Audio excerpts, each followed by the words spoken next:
병무청은 요새 뭐 병력 비리니 뭐 이런 게 별로 얘기가 안 되는 것 같아요. 네, 열심히 병역 멘탈 방지를 위해서 열심히 노력하고 네, 있습니다. 네. 최초의 여성 병무청장이시라면서요? 네, 맞습니다. 네. 기대에 응하지 않게 열심히 잘해 주십시오. 네, 열심히 노력하겠습니다. 방사청은 이 세부적인 내용을 얘기를 하기 전에 아까 발표하면서 마지막에 하셨던 말씀, 업무를 좀 조정하고 소속을 바꾸자 얘기하셨어요? 네. 그거 조금 자세히 얘기해 보실래요? 또 저기 국방부에서 섭섭해 하실 것 같은데? 옆에 보니까 밉지 않으세요? 탈출하려고 그래요? 제가 저 의원 시절에 이 방위사업청을 보존하고 지키기 위해서 아주 심혈을 기울였는데 오늘 의정활동 해야겠는데. 예. 우선 그 최근 캐나다 잠수함 사례에서 보는 것처럼 간단하게 좀 해주세요. 너무 예. 길게는 말고. 예. 국제 방산 시장 환경이 대단히 많이 바뀌어서 절충 교역에 대한 뭐 요구도 방산과 비방산을 섞어서 요구할 정도로 환경이 많이 바뀌었고 네. 그런 그 국제 환경 변화에 대해서 국가 전 역량이 집결되어야 되는 필요가 있는데 네. 이걸 지금은 비서실장님을 여기 전략 특사로 임명해서 이 변화 환경에 적응을 하고 있지만 이게 언제까지나 지속적 체계적으로 이렇게 대응하기는 어려운 것이기 때문에 네. 상시적 조직 체계 개편이 필요하지 않겠냐 하는 것이고요. 네.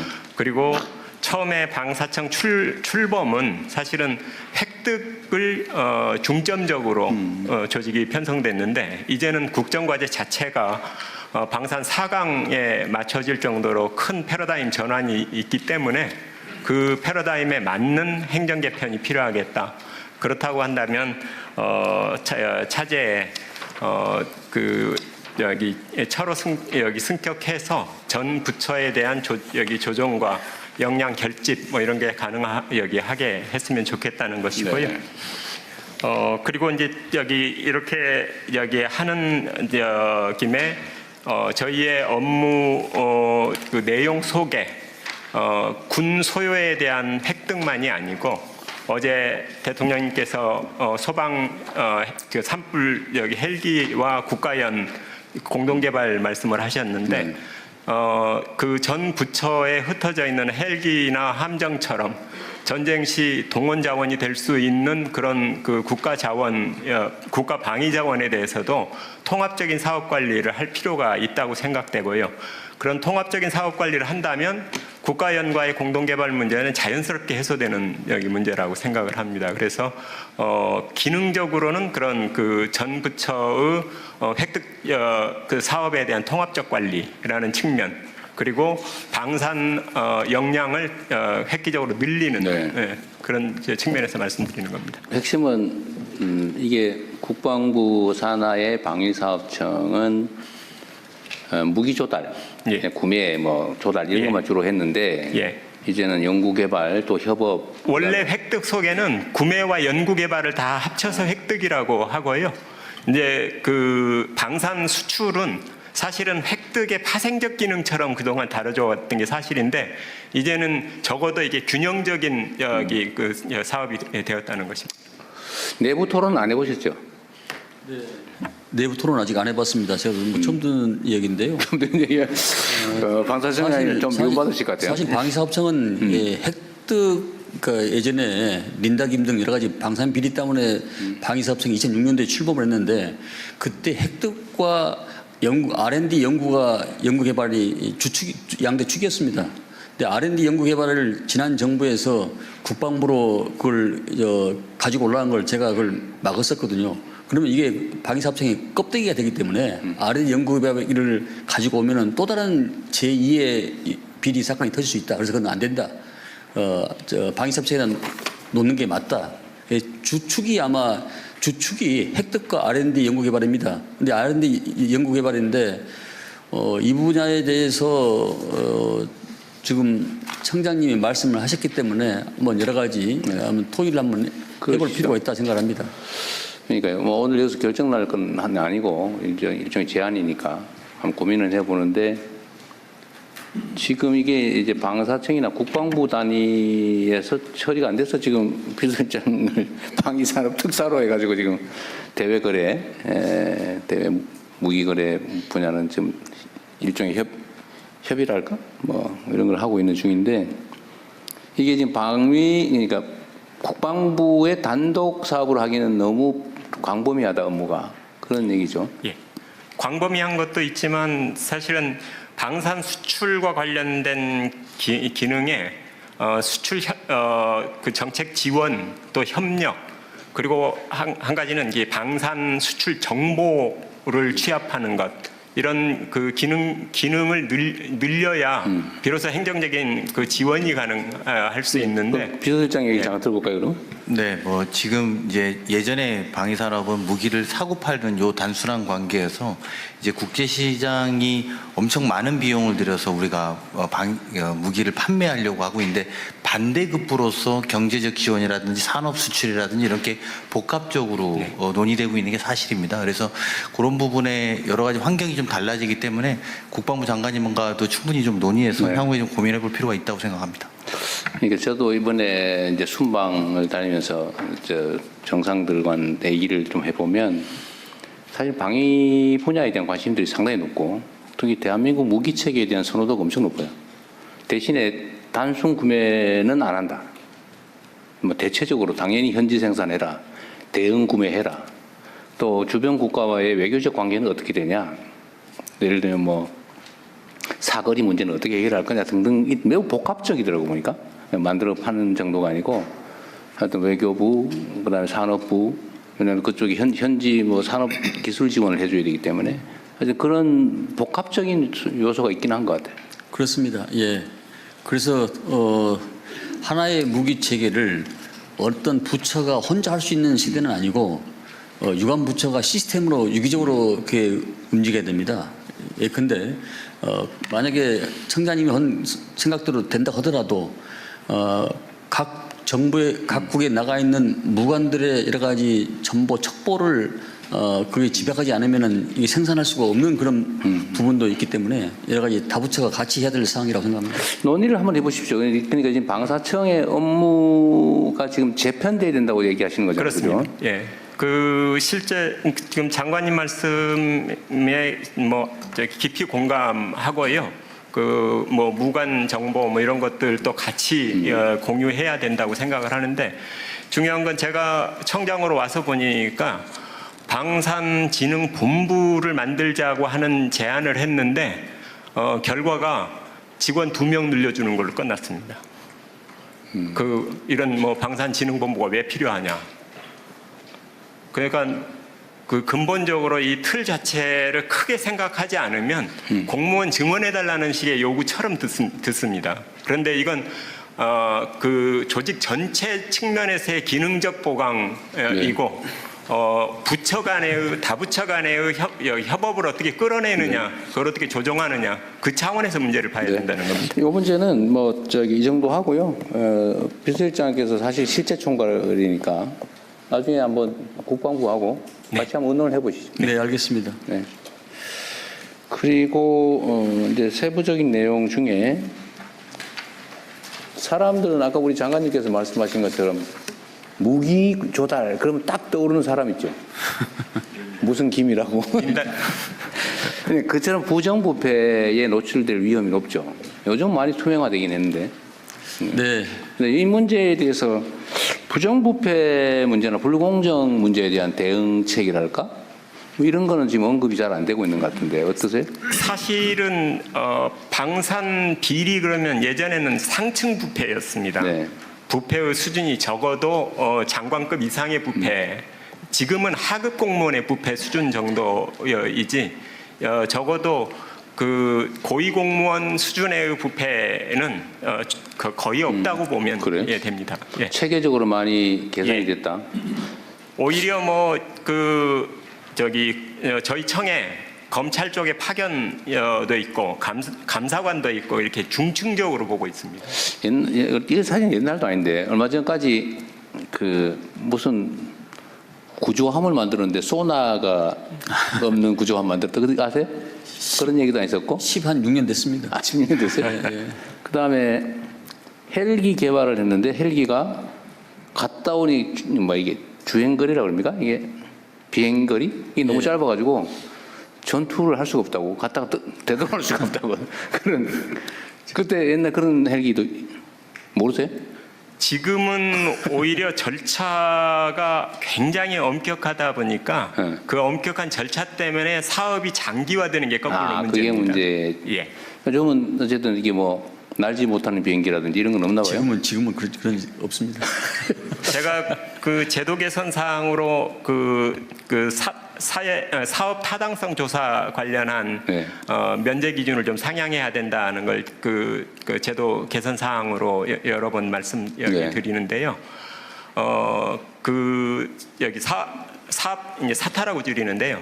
사타를 면제하는 기준을 예타 기준을 그대로 여기 차용해 왔습니다. 그런데 이 방위 사업의 규모 자체가 원체 커서 예타의 경우에는 그 기준인 500억에 해당하는 것이 이거 보는 분들도 이해할 수 있게 사전 타당성 조사, 예비 타당성 조사, 사업 타당성 조사. 예. 예. 여기 저 방위력 개선 사업에 대해서는 사업 타당성 조사라고 네. 그러고요. 일반 건설 이런 등등 시설 이런 그 사업의 경우에는 여기 예비 타당성 조사라고 합니다. 근데 같은 500억을 가지고도 예타의 경우에는 그 면제가 거의 60% 이상입니다. 그런데 사타의 경우에 있어서의 면제 기준을 그대로 적용하면 겨우 3%입니다. 네.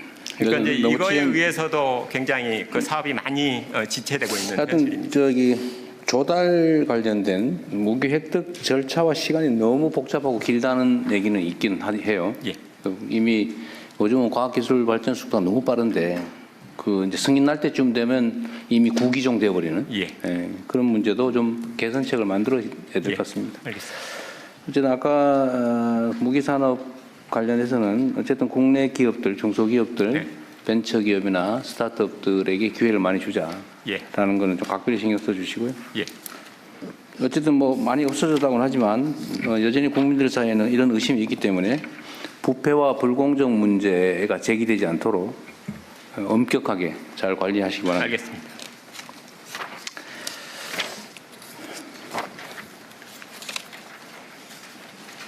여기 84페이지에 뭐 재밌는 얘기들 많이 써놓으셨던데 획득 절차 얘기는 제가 말씀드렸고 계약 제도를 복수 낙찰제를 도입하자. 이게 어떤 거예요? 단수로 한 기업만 하지 말고 할 때 두 개를 동시에 하자 그런 얘기예요? 그 원래 복수 사업자가 있으면 경쟁 입찰을 하는 게 원칙인데 지금까지 그랬죠. 예. 그런데 복수 여기 사업자 이 방위사 여기 그 사업 업체가 품목별로 거의 한정적인 구조고 대체로는 과점 구조입니다. 딱 한 군데만 찍어서요. 한 군데만 찍는 게 아니라 대체로는 어떤 체계별로 두 개 기업이 치열하게 경쟁을 하는데 이게 과당 경쟁에 여기 폐해가 많아서 경쟁의 공정성을 취하자는 것이 거꾸로 성능이나 뭐 이렇게 국익 측면에서 오히려 부정적 효과를 내는 경우들이 많아서 차라리 그런 경우에 복수 낙찰을 통해서 서로의 그걸 좀 조정해가는 방식으로 그런 양면이 있는 것 같아요. 이제 네. 경쟁을 통해서 얻는 이익 또는 경쟁을 통해서 얻게 된 불이익 있는데 복수 낙찰 제도 역시 마찬가지로 그런 이익도 있지만 또 한편으로는 담합을 경쟁을 배제하는 그런 문제도 있겠죠. 그건 이제 저희가 입찰 제안서를 어떻게 기준을 잘 세우느냐에 따라서 상당한 정도는 걸러낼 수 있습니다. 그렇죠. 단수 낙찰이냐 복수 낙찰이냐 어떤 게 절대적으로 옳다고는 할 수 없고 그렇습니다. 그 장단점을 잘 살려서 예. 뭐 적절하게 선택하면 되겠죠. 네.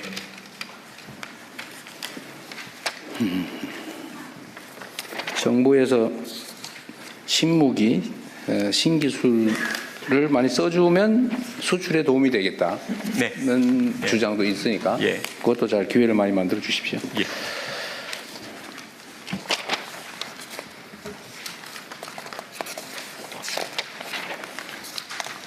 약간 위험하니까 부패, 부정, 불공정 이런 소리 절대 안 나오게 잘 처리해 주십시오. 예.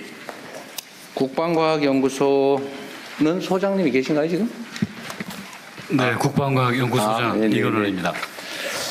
제가 전에도 한번 물어봤던가 모르겠는데 전투기를 개발하는데 왜 공대공 미사일은 개발을 안 했을까? 그 설명할 수 있어요? 네, 당시에 많은 논의가 있었는데 그 시기를 잡지 못하고 그 타당성이나 기술적 수준에서 리스크가 있다고 판단해서 군에서도 적극적으로 가지 못했던 그런 내용으로 알고 있습니다. 만약에 그러면 지금 우리가 이제 전투기 개발해서 해외 수출도 하는데 예, 지금 해외에서 공대공 미사일을 구매를 못 해가지고 미사일 장착도 못하고 팔게 생겼다면서요? 예, 출발이 같이 갔었어야 되는 게 맞았습니다. 지금 공대공 미사일 구매가 안 돼요? 공대공 미사일 초기 버전은 유럽산으로 구매를 해서 장착을 하고 그 이후 버전은 저희가 지금 개발을 시작을 했습니다. 못 사고 있어요? 아니 그러니까 전투기를 팔면 거기에 쓸 수 있는 공대공 미사일을 붙여서 팔아야 될 거 아니에요? 그렇습니다. 그 부분은 저희 영역이 아니어서 제가 답변 드릴 수가 없습니다. 그래요? 딴 데서요? 예, 저희 사업부의 부장. 여기는 예, 예. 의뢰된 연구만 하는 거니까 모를 수 있다는 거죠? 예, 카이 대표이사 차재병 부사장입니다. 네. 그 카이가 설명하면 되겠네요. 예, 어디 계세요? 예, 아마도 대통령께서 지적하신 부분은 FA50 폴란드 수출 관련해서 아마 지적하신 내용 뭐 같습니다. 저는 내용 잘 몰라요. 하여튼 그런 얘기가 있대요. 예, 죄송합니다. 그 FA50 같은 경우에는 저희가 이제 수출을 하면 기본적으로 공대공 미사일이 장착이 돼서 같이 판매가 되고 있고요. 그 해당 미사일은 보통 해당국에서 미국으로부터 직접 구매해서 사용을 하고 있습니다. 그리고 지금 폴란드 같은 경우에는 이제 가장 최신형 미사일인 저희가 AAM-9X라고 하는 이제 최신 미사일이 있는데 이 부분에 대한 통합을 요구를 해서 이 부분은 현재 지금 통합이 진행 중이고요. KF-21을 예를 들어서 말씀을 드리면 KF-21은 저희가 독자 플랫폼으로 개발을 했기 때문에 무장 통합을 저희가 독자적으로 할 수 있습니다. 그래서 그 현재는 유럽의 IRST라는 미사일이 통합이 돼 있고요. 앞으로 수출을 하게 되면 저희가 레이더도 자체 보유하고 있고 무장 통합을 우리 순수 국내 기술로 할 수 있기 때문에 이제는 국산 미사일을 개발해서 얼마든지 저희가 통합해서 수출을 할 수 있는 그런 환경이 마련됐습니다. 지금은 문제가 없다는 거예요? 예, 그렇습니다. KF 수출에는 전혀 문제 없습니다. 저 뒤에 손 드신 분은 예, 방위사업청 한국형 전투기 사업단장입니다. 제가 네. KF 사업을 담당하고 있습니다. 네. 정확히 말씀드리면은 유럽의 그 미티어 무장 등을 살 수 없는 게 아니고 일부 최소 수량을 지금 구매한 거고 예산과 전력화 일정을 고려 최소 수량을 구매한 거고 향후에 국내 그 공대공 미사일이 개발되면은 그 부족한 수요를 채우겠다 그런 정책으로 지금 확보하고 있는 겁니다. 그러니까 지금 유럽산 무장을 살 수 있느냐 없느냐에 있어서는 돈을 주면 살 수 있는 상황입니다. 그래요? 언제쯤 우리는 그러면 공대공 유로탄 개발이 되나요? 그게 목표 시기가 있을 거 아니에요? 예, 저 국방부 자원관리처장 보고 네. 드리겠습니다. 이쪽에 있습니다. 저 뒤에도 누가 손을 드는데? 저 실무자신가 본데 그쪽 뒤에서 얘기해 보시죠. 네, 방위사업청 유도무기사업부장 오성식입니다. 그 KF-21은 양산이 32년에 완료가 되는데 단거리 공대공 미사일은 33년 하반기 양산 착수해서 35년에 완료가 됩니다. 그럼 그 사이 상당히 간극이 많이 생기는데 몇 년? 그래서 지금 해외에서 지금 구매해가지고 일부 소요를 지금 확보할 예정이고. 확보할 예정이다. 예, 예. 근데 그 얘기인가 보네요. 아까 하실 예, 국방부 자원관리처장입니다. 사실 방금 말씀드린 내용을 설명드리려고 했었는데요. 그 똑같은 얘기로 그 지금 먼저 우리가 개발하는 공대공 미사일을 장착하기 전에는 유럽으로부터 사와서 장착을 하고 그 부족분에 대해서는 그 우리가 개발한 거를 이제 장착을 하는 그런 것으로 나중에 예, 보완해준다. 예, 개발이 완료가 되면 예. 하여튼 확정된 건 아니라서 그런 걱정을 하는 쪽이 있나 보군요. 근데 그 처음에 그 KF-21이 전력화되면서 공대공 미사일은 같이 패키지로 들어오게 돼 있습니다. 네, 잘 해결하시기 바랍니다. 그리고 여기 국방과학기술연구소, 제가 어제 소방 쪽에다 얘기를 해놨는데 그 소방 관련된 장비 있잖아요. 소방 예를 들면 저기 화재 진압을 하려면 불 속으로 우리 소방관들이 뛰어들어가고 뭐 이러는데 그 요즘 세상에 왜 그렇게 하냐. 좀 자동 소화 로봇이든지 뭐 이런 거 좀 개발해서 하면 안 되냐. 그런데 사실은 소방연구소 뭐 이런 게 있긴 있는 모양인데 거기는 거의 연구 인력이나 연구 규모가 너무 작아서 쉽지가 않은 것 같아요. 근데 이건 군 장비로도 거의 비슷할 것 같은데 국방연구소, 과학연구소가 소방하고 협업해서 같이 개발하면 어떨까 그런 생각이 들던데 그거 좀 어떠세요? 아까 우리 청장님 얘기를 좀 들으신 것 같은데. 그 소방 헬기도 지금 군에서 그 산불 진화 지원하는 그 헬기가 그러니까 산림청 헬기는 이 바구니에 물을 담는 방식인데 군에서 개발한 거는 아예 물통이 그 헬기 안에 들어가서 바로 여기 그 직사를 하는, 그래서 굉장히 효율적인데 이제 그게 단점은 물통이 들어간 것을 쉽게 빼지를 못해서 이 헬기를 다른 용도로 쓰는데 거꾸로 제약이 생긴다 그래서 이제 그 사업에 약간 제동이 걸리긴 했는데 제가 듣기로는 예컨대 사족 보행 로봇도 개발이 됐다고 하는데 그 화재 진압 이런 측면에서 군 기술을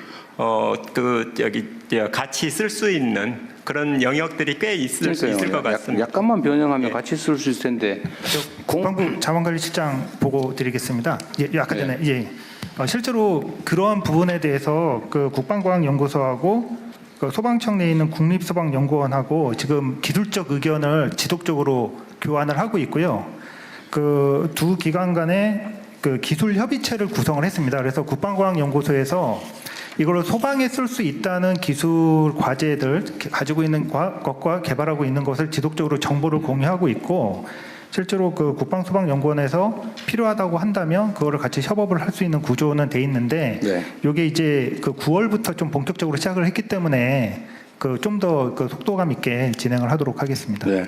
어쨌든 국가 역량이라고 하는 걸 굳이 뭐 쪼개가지고 낭비할 필요는 없을 것 같고 협업할 수 있는 건 최대한 협업 좀 해보면 어떨까.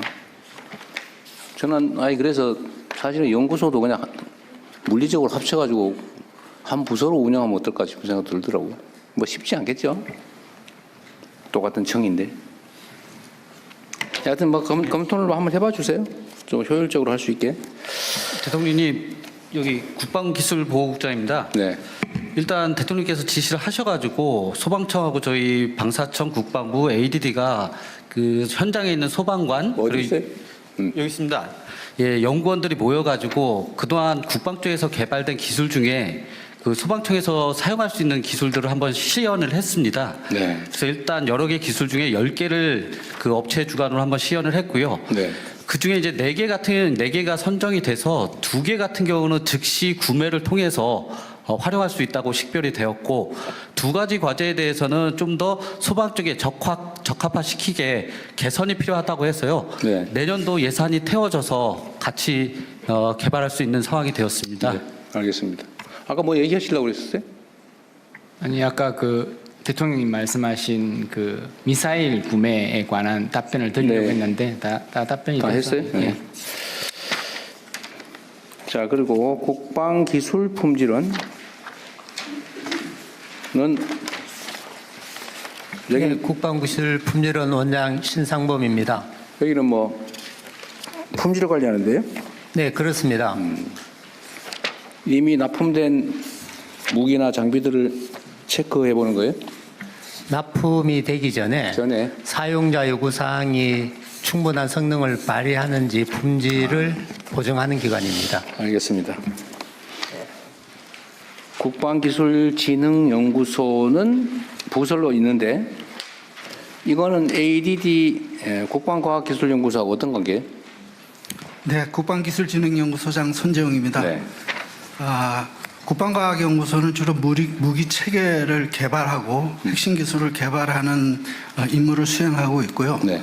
저희는 무기 체계에 소요되는 핵심 기술을 식별해서 핵심 기술을 개발하기 위한 기술을 기획하고 평가하는 일을 담당하고 있습니다. 불필요한 일은 전혀 아니다. 그런 말씀이죠? 그리고 또 하나 하고 있는 게 지금 방위사업청이 주관하고 있는 방산 육성이라든가 방산 수출 지원 업무를 저희가 지원하고 있습니다. 네, 수고 많으시고요. 자, 이제 제가 물어본 건 다 했는데 혹시 말씀하실 게 있거나 뭐 하신 분들은 말씀하십시오. 네, 말씀하십시오. 네, 마이크 갖다 드리시죠. 예, 대통령님, 저 국가보훈부 제대군인국장입니다. 네. 오늘 업무보고 과정에서 제대군에 대한 말씀이 하나도 없어서 제가 좀 서운해가지고 많이 들었습니다. 말씀하세요. 아까 보고에 있던데. 예, 그래서 제가 지금 제대국장을 하면서 지금 우리 전 국민의 1,600만 명이 제대군인 병력 의무를 이행한 사람이고 전 국민의 31% 남자의 62%가 제대군인입니다. 그래서 제대군인 정책에 지금 우리 국가 정책에서 가장 아픈 손가락이 그 예비군 훈련 받는 청년 제대군인 그리고 두 번째는 초급 간부, 세 번째는 19년 6개월 미만이 돼서 연금을 받지 못하는 제대군인 세 그룹이 우리의 가장 아픈 손가락이라고 저는 생각합니다. 예를 들자면 청년 제대군인 예비군은 2박 3일 동안 동원 훈련을 받는데 10만 원 미만의 최저임금이 안 되는 돈을 받고 있습니다. 그리고 8년 동안 국가를 위해서 동원 훈련을 받고 있습니다. 그래서 그거 증액해 주기로 하지 않았나요? 그래서 이런 제가 이제 제대군인 측면에서 이제 말씀을 드리는 겁니다. 저는 청년 제대군인을 관장하고 있기 때문에 그런 말씀을 드린 겁니다. 국방부 뭐에서도 많은 관심을 갖고 있는 거 제가 알고 있습니다. 그래서 제가 민생 접점에서 제대군인들하고 이렇게 얘기를 해보면 청년 제대군인들이 8년 동안 동원 예비군이고 사업을 하지 못하면서 동원됨에도 불구하고 그런 제도가 좀 미약하다는 얘기를 많이 들었고 그다음 두 번째는 초급 간부는 지금 현재 옛날에는 과거에 그 특채 제도가 있었고 또 어떤 대기업에 취업할 때 큰 영향이 많이 있었는데 지금은 그런 제도가 없고 병사들과 월급이 비슷함에 따라서 전역자가 대폭 지금 증가하고 있습니다. 그래서 보건부에서 주고 있는 전직 지원금이 부족해 가지고 전화해서 줄 정도로 이렇게 전역자들이 많이 증가하고 있습니다. 그래서 초급 간부에 대한 어떤 대책이 앞으로 좀 많이 시급하고 그다음에 19년 6개월이 되지 못해서 전역하는 연금을 받지 못하는 제대군에 대해서는 정말 공무원들은 10년만 근무하면 연금을 일부 조금씩 받고 있습니다. 그래서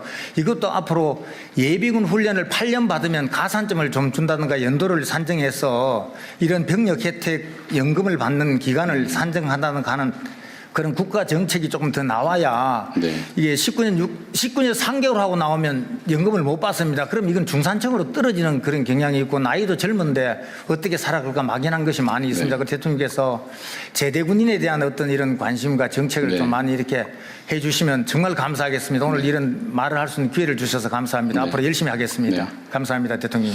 그 청년 예비군 그러니까 예비군에 대한 수당 보상은 증액해 주겠다는 게 제 공약이었던 것 같은데 그거는 별도로 안 챙겼어요? 이번에도 약간의 수당이 인상된 걸로 알고 있습니다. 그래요? 대통령님 제가 말씀드리겠습니다. 네, 말씀하세요. 예비전력국장 김신숙입니다. 지금까지 예비군 훈련은 그 세 가지 유형으로 구분이 되어서 네. 훈련비를 주는데 1,4년차 중에 동원훈련 1형에게만 돈을 줘왔고 네. 나머지 유형에는 전혀 훈련 보상비를 지급하지 않아 왔습니다. 아, 그랬어요? 네. 그런데 작년에 일단 그 나머지 유형 중에 동원 2형에 대해서 일단 처음 지급할 수 있도록 예산 편성과 법 개정을 완료를 했고 올해 다시 대통령님의 공약 과제로 들어가서 네. 저희가 나머지 지역 예비군 5, 6년차 예비군들에게도 전원 뭐 작은 금액이지만 훈련 보상비가 지급될 수 있도록 이번에 예산 편성 완료했습니다. 하루에 얼마씩 주기로 했어요? 하루에 그러니까 지역 같은 경우는 하루에 10,000원으로 해서 10,000원? 1인당 20,000원을 받을 예정입니다. 그다음에 2박 3일 하는 동원 훈련 1형은 지금 95,000원, 4일 하는 동원 2형은 50,000원을 받게 돼 있습니다. 하루에 5만 원이 아니고 다 아닙니다. 4일 동안 합쳐서 5만 원. 이거 따로 한번 챙겨보세요. 이게 전에 이거 너무 적다 그래가지고 올려주기로 했는데 너무 소심하게 올리신 것 같네요. 대통령 제대군인 예. 국장입니다. 그 접점 지역에서 청년들을 보면 2박 3일을 훈련하는데 10만 원이 안 되는데 최저임금이 올라가 1,030원이고 내년에 1,350원인가 네, 알았어요. 네. 되기 때문에 요거 이게 따로 한번 챙겨볼게요. 10만 35원인가 그렇게 네, 대통령실에서 챙겨보겠습니다. 네. 예.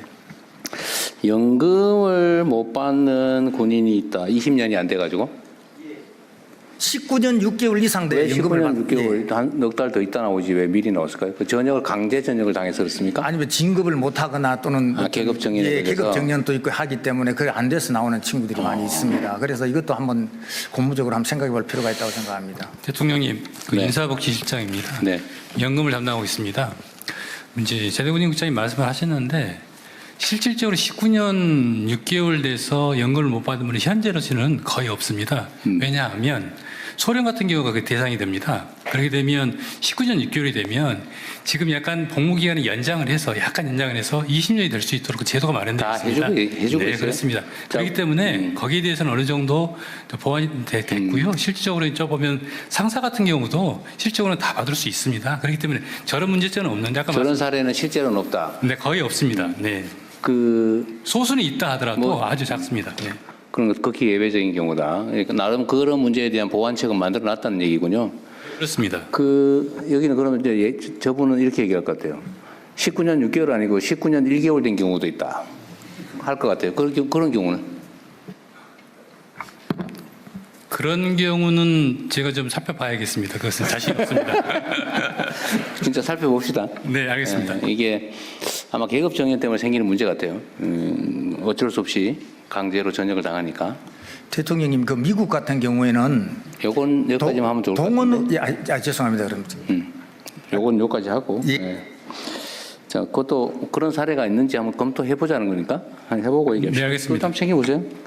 그 다음에 초급 간부들의 요새 전직이 늘어나서 좀 문제가 있다는 부분은 이번에 이 문제는 많이 개선을 해놓은 것 같아요. 네. 네. 계속 앞으로 개선해 나갈 거고. 네, 지금 윤석열 정부 들어서 이 병장 월급이 205만 원이 됨으로써 초급 간부가 또 부사관들이 상당히 박탈감을 느껴가지고 그렇다고 하죠. 예전 수준으로 병장과 부사관이 180만 원 월급 차이가 있었습니다. 그래서 중견급 이상 수준으로 지금 대폭 아까 보니까 자료에 180만 원 차이를 만들겠다는 거는 그렇습니다. 바로 385만 원을 최저로 만들겠다는 지금 얘기인데. 그 정도까지는 아니고요. 그걸 써져 있는데. 180만 원 차이를 만들겠다. 네, 205만 원이면 180만 원 차이를 만들면 385만 원인데. 자료는 그래 돼 있어요. 네, 제가 추후에 보고 드리겠습니다.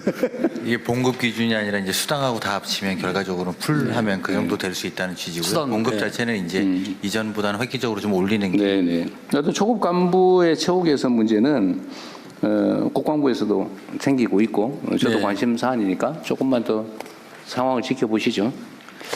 네, 또 없어요? 그러면은 우리 보훈부는 퇴장하시고 말씀하세요, 병부청장님. 제가 한 말씀 드리겠는데요. 저는 대통령님보다 총리님께 한 말씀 드리겠습니다. 저희 병무청에서 굉장히 중요한 과제가 있는데 병무청 자체만으로 해결이 좀 어려운 다수 부처가 연관된 사항이 있습니다. 시간 관계상 오늘 내용은 말씀드리지 않고 별도로 시간을 내주시면 말씀드리겠습니다. 시간을 내주시지 말고요. 저 텔레그램 주소 알려주세요. 알았습니다. 네, 감사합니다. 그 별도로 나중에 보고하시면 잘 챙겨볼 겁니다. 또 없으세요? 대통령님, 네. 아까 그 303 그 하사역입니다. 네네네. 저희들 답변 드리겠습니다. 아, 네. 그 사이에 알아내셨군요. 네, 180만 원 관련돼 가지고 그건 어떤 의미냐면 지금 병장 같은 경우가 205만 원입니다. 월급이. 근데 실질적으로 수령이 205만 원이 아니라 병장 월급은 150만 원입니다. 그리고 나머지 자기가 저축하면 55만 원을 저축하면 정부에서 추가적으로 55만 원을 100% 매칭 지원해 준다. 예. 그렇기 때문에 여기서 말하는 180만 원 차이라는 것은 150만 원하고 향후에 제도 개선이 되면 처우 개선이 되면 330만 원이 됩니다. 그렇기 때문에 180만 원 차이 되겠다. 네. 그런 의미입니다. 네, 표현에 대해서 제가 이해를 잘 못했군요. 알겠습니다. 네, 또 없으세요? 없으면 저기 뭐 예, 이어서 국방부 비공개 업무 보고가 할 테니까 토요일과 실시됩니다. 본부하고 이제 방송은 좀 빠지고 국방부만. 예. 근데 이 저기 국방부 논의하는 것도 이게 다 전원이 있을 때 해도 괜찮아요? 괜찮으시면 예, 기자분들께서만. 비공개 사안은 제가 봤는데 나중에 저기 별도 보고하는 걸로 하시죠.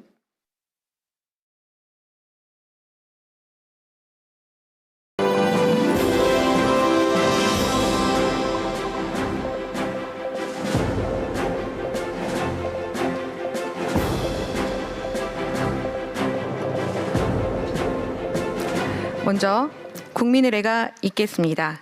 내빈 여러분께서는 국기를 향해 주시기 바랍니다. 국기에 대하여 경례.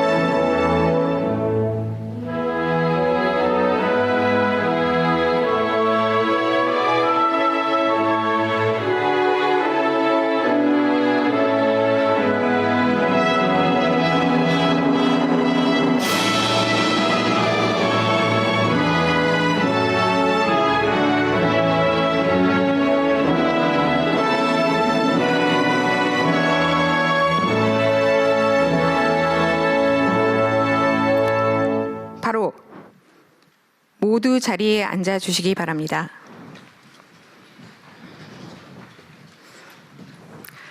안녕하십니까. 오늘 국방부, 국가보훈부, 방사청, 병무청 업무보고의 사회를 맡은 국방부 기획조정실장 김은성입니다. 지금부터 국민에게 신뢰받는 첨단 강군, 특별한 희생, 특별한 보상이라는 주제로 국방부, 국가보훈부 업무보고를 시작하겠습니다. 먼저 대통령님의 모두 말씀이 있겠습니다. 네. 어려운 환경 속에서도 국가의 안전을 지키기 위해서 애쓰시는 우리 장병 여러분, 그리고 국방 공무원 여러분, 감사드립니다. 잠시 우리 사회에 혼란이 있긴 했지만 그래도 군이 대체적으로 제자리를 잘 지켜주고 또 국가와 국민에 대한 충성 의무를 제대로 이행해줘서 오늘의 대한민국이 있다는 생각을 합니다. 혼란스러운 점들이 꽤 있긴 하지만 또 이런 과정도 더 나은 미래를 위한 토대가 될 수 있다는 생각으로 새로운 마음으로 또 새롭게 시작하면 좋겠다는 생각을 합니다. 국가 공동체가 존속하기 위해서 가장 중요한 것은 공동체 자체를 보존하는 것입니다. 그걸 보통 우리는 국가 안보, 또 안보라고 하는데 이건 매우 중요한 사안이기도 하지만 또 한편으로는 너무 중요하고 너무 일상적이기 때문에 또 한편은 무감각해지기도 쉽습니다. 여러분이 하고 있는 일들이 얼마나 중요한가를 다시 한번 되새기면서 국민의 군대로서 대한민국이 전 세계에 정말 강력한 국가로 존속할 수 있도록 본연의 임무를 제대로 다 수행해 주길 기대합니다. 그리고 오늘은 보훈부도 함께 하게 됐는데 그런 생각이 들어요.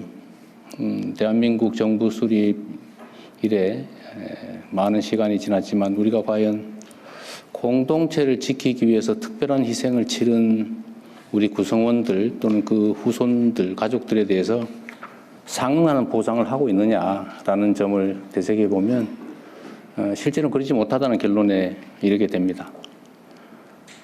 모두를 위해서, 공동체 자체를 위해서 희생 헌신한 것에 대해서 우리가 존중하고 예우하고 보상하지 않으면 또 앞으로 우리가 위난에 처했을 때 누가 앞에 나서겠습니까?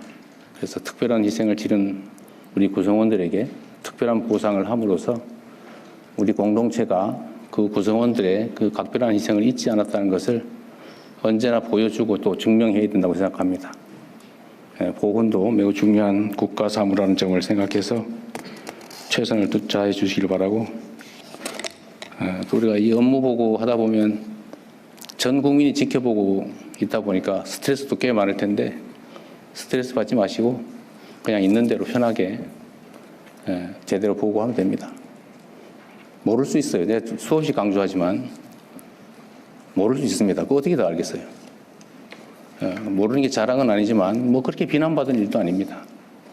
다만 모르는데 아는 척을 하거나 허위 보고를 하거나 이런 건 정말 위험을 초래할 수 있기 때문에 그건 비난받을 일이죠. 그래서 마음 편하게, 모른다고 비난하지 않을 테니까 편하게 말씀하십시오. 네, 이상입니다. 예, 이어서 부 업무 보고를 진행하겠습니다. 이번 업무 보고는 총 3개의 세션으로 진행될 예정입니다. 첫 번째 세션은 국방부, 병무청, 방사청 업무 보고와 토의로 진행되며 두 번째 세션은 국가보훈부의 업무 보고와 토의로 진행이 됩니다. 세 번째 세션은 국방부의 비공개 업무 보고와 토의로 진행이 되겠습니다. 먼저 안규백 국방부 장관께서 국방부 업무 보고를 하시며 이어서 병무청, 방사청 순으로 업무 보고 드리겠습니다.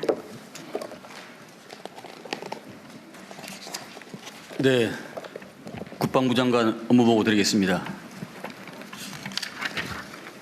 기본 방향입니다. 우리 군은 지난 12.3 불법 비상계엄에 동원되어 국가적 혼란을 야기하고 헌정 질서를 파괴한 데 대해 통렬히 반성합니다. 군이 다시는 불법 비상계엄의 도구로 소모되는 일이 없도록 하겠습니다. 26년도는 국민으로부터 신뢰받는 국민군대 재건을 위하여 본연의 임무에 매진하는 가운데 전방위 국가방위태세를 확립하고 전시작전 통제권 회복, 국방개혁 등 국정과제와 핵심 현안에 있어서 확실한 성과를 달성할 수 있도록 모든 국방 역량을 결집하겠습니다. 국민의 군대를 위한 민주적 제도적 통제를 강화하기 위해 법령, 제도, 교육 체계를 정비하고 특히 119명으로 구성한 특별수사본부와 헌법존중 TF를 중심으로 강도 높은 조사와 수사를 함으로써 신속하게 계획의 성과를 달성하겠습니다. 이어서 10대 중점 과제를 보고드리겠습니다. 먼저 군 제도 개혁과 정보기관 개편을 위해서 개헌법 9개 조항을 개정하고 군 정보기관 개편안을 마련하는 등 이 땅에서 다시는 시대착오적인 불법 계엄 사태가 발생하지 않도록 군에 대한 제도적 통제를 강화하겠습니다. 내년도는 계엄법 추가 개정 소요를 도출하고 군 정보기관 개편을 완료하는 등 헌법 가치를 수호하는 국민의 군대를 재건해 나가겠습니다. 한국형 삼축 체계 고도화를 위해서 핵심 전력을 작전 배치하였고 관련 예산을 전년 대비 21.3% 확대 편성하였습니다. 이를 기반으로 내년에는 전작권 회복과 연계하여 북핵 위협에 대비한 독자적 억제 능력을 조기에 구축해 나가겠습니다. 국내 드론 산업의 생태계 발전과 50만 드론 종사 양성을 위해서 국산화된 교육용 드론 구매 예산을 확보하였습니다. 내년에는 국방 AI 인프라를 구축하고 드론 운영 전담 부대를 운영함으로써 우리 군이 첨단 과학기술 기반 스마트 강군으로 거듭남과 동시에 국내 드론 산업 생태계 구축에 마중물 역할을 수행하겠습니다. 미래 안보 환경에 대비하여 2040년을 목표로 병력구조, 부대구조, 전력구조를 통합한 군구조 설계 방향을 수립하였습니다.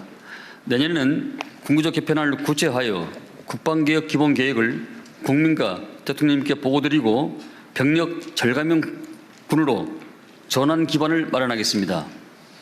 군인 복무 여건 개선을 위해서 초급 간부 기본금 인상, 당직비 인상 등 실질적인 지원 대책을 마련하였습니다. 향후 군인 보수를 중견기업 수준까지 단계적으로 인상하고 군인 가족 중심의 주거지 지원 정책을 추진해 나가는 등 군인의 숭고한 헌신에 걸맞는 복무 여건을 구축해 나가겠습니다. 경기 북부 미군 공여지 조속한 반환을 위해 다양한 국방 협의체를 통해서 강력히 촉구하고 있으며 반환된 공여지 개발을 위해 지방 정부의 부담을 경감하는 등 지원 방안을 마련하였습니다. 내년에는 미측과 반환 로드맵을 구체하여 의정부의 캠프 스탠리, 동두천의 캠프 모빌 등 가능한 기지부터 우선 반환 받을 수 있도록 추진하고 반환 공유지 개발을 위한 법령을 개정하는 등 반환 공유지를 지역의 새로운 성장 거점으로 전환토록 하겠습니다. 군 공항 이전 사업은 일부 답보 상태였으나 타운홀 미팅을 계기로 추진 동력을 확보했습니다. 내년에는 대구 군 공항은 이전 사업비 확보 방안을 마련한 후 본격적인 사업을 착수할 예정이고 광주는 어제 정부와 지자체 간 6차 협의체 회의를 성공적으로 마쳤고 합의한 사항을 바탕으로 이전 부지 선정을 조속히 추진하는 등 군공항 이전 사업을 확실하게 진척시켜 놓겠습니다. 대통령님의 결단으로 지난 10월 한미 정상회의 핵심 성과이자 국가적 수건인 핵 추진 잠수함 사업의 새로운 전환점을 마련하였으며 우리 기술로 자체 건조가 가능해졌습니다. 이를 이어받아 내년에는 상설 범정부 사업단을 구성하여 미측과 2년 내에 협상 완료를 목표로 사업을 추진함으로써 우리 군의 역사적 과업을 속도감 있게 추진하겠습니다. 우리 군은 2006년 전자권 전환에 합의한 이후 약 20여 년 동안 피땀 흘린 노력을 기울여 왔습니다. 그 결과 한미 국방당국은 지난 11월 SCM에서 전자권 전환을 위한 조건의 충족에 의미 있는 진전을 달성했다는 데 공감을 했습니다. 내년에는 4월까지 구체적인 로드맵을 완성하고 11월 SCM에서 FOC 검증을 완료함으로써 목전에 와 있는 전자권 회복을 가시화하겠습니다. 지난 6월 대북 확성기 방송 중지를 시작으로 비무장지대 위해 발굴 재개, 남북 군사회담 제안 등 남북 간 군사적 긴장을 완화하고 북한의 호응을 유도하기 위한 낮은 단계 조치들을 지속 추진해 왔습니다. 앞으로도 남북 간 신뢰 구축 수준과 군사적 영향을 종합적으로 평가하면서 9.1 군사 합의를 선제적 단계적으로 복원하여 한반도 평화 정책을 위한 정부의 노력을 실효적으로 뒷받침하겠습니다. 이어서 병무청장님의 보고가 있겠습니다. 법무총장 홍소영 업무보고 드리겠습니다. 청년들이 병역 이행 과정에서 겪는 신체 심리적 부담과 진로에 대한 불안은 개인의 문제를 넘어 국가가 함께 풀어야 할 문제입니다. 병무청은 병역이 청년들에게 건강을 지키고 미래를 준비하는 과정이 될 수 있도록 병역과 연계한 청년 건강과 진로 지원 정책을 추진하고 있습니다. 19세에 실시하는 병역 판정 검사는 58개 기본 검사를 통해 매년 600여 명이 미처 알지 못했던 질병을 발견하는 등 청년의 생애 첫 건강검진 역할을 수행하고 있습니다. 또한 병역 진로 설계 프로그램 운영은 개인의 적성과 진로를 연계한 병역 이행을 지원하고 있습니다. 26년 계획입니다. 청년 건강관리를 위한 정신건강 선별검사와 지원을 확대하고 입영 대상자에 대한 마약류 등 예방검사를 강화해 안전한 복무 환경을 만들겠습니다. 병역진로 설계 서비스 내실화를 통한 온라인 상담, 학군 합동 설명회 등 다양한 서비스로 청년들의 접근성을 높이고 상담 서비스 품질도 개선하겠습니다. 앞으로도 병무청은 국가 안보 기반을 굳건히 하고 청년의 미래 설계 동반자로 한 단계 더 발전하겠습니다. 이상입니다. 이어서 방위사업청장이 보고 드리겠습니다. 방위사업청장 보고 드리겠습니다. 방위사업청은 국정과제인 방산 4대 강국 실현을 위해 5대 중점 과제를 추진하겠습니다. 첫째, 첨단기술 선제개발, ADD 개편, 국가 국방 R&D 협력 확대 등 국방 R&D 혁신을 통해 기술 주권을 확보하여 체계 조립형 방산 국가에서 기술 완성형 방산 국가로 전환하겠습니다. 둘째, 전략 소재 부품 국산화, 의무 사용, 비축 확대를 통해 탄탄한 공급망과 소재 부품 국산화 기반을 구축하겠습니다. 셋째, 중소기업의 글로벌 공급망 진입 지원, 방산혁신 전문기업 지정 등을 통해 중소벤처기업을 전 주기에 걸쳐 집중 육성하겠습니다. 넷째, 대기업 수출 성과를 중소기업 지원에 재투자하게 하고 중소기업 부품 광급 조달 등을 통해 동반 성장 및 공정 상생 생태계를 만들겠습니다. 다섯째,